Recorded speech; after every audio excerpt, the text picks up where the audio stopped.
This week's Seder of Tissa takes us to a very familiar narrative, one that we learn as children after hearing Hashem say very clearly not to create idols, not to worship idols. What do our ancestors do? They go and build an idol, the golden calf narrative. And we learn it as children as this great rebellion against Hashem and a sinful nation who had heard at Mount Sinai not to make idols, and they go and do the very same thing. Why? Moshe Rabbeinu had disappeared on them, and they needed to find something to worship, to pray to, whatever the version of the story, however you learnt it. It's a familiar text, but I want to provide perhaps an unfamiliar insight into this particular story. You see, the very first time Hashem says in the Torah something isn't good is loneliness. It's not good for a person to be alone. We all need somebody in our lives to support us. Let's put ourselves back into the world of the Jewish people in the desert. For them, Moshe Rabbeinu played that particular role. We know from a few weeks ago, his father-in-law told him off. Father-in-laws do that, but he told him off for carrying the burden of the whole nation on his shoulders. And he suggested different ways that Moshe could be the supreme judge, but share the burden somewhat. But for the Jewish people, Moshe was their great support system. They had problems. Moshe Rabbeinu carried them on their journey. And he disappeared. And they got anxious.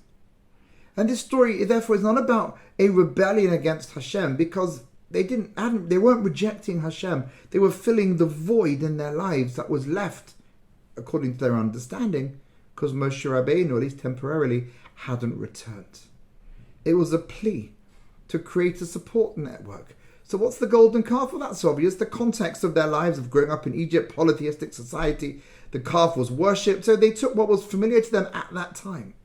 So yes, they were wrong for doing so, and they were wrong to ascribe divine powers, and they were wrong to worship it as a thing. But fundamentally, underlying their cause, what caused their sin, was a feeling of being alone, bereft of a leader, of a guide, and needing, and in the words of the song, somebody to lean on.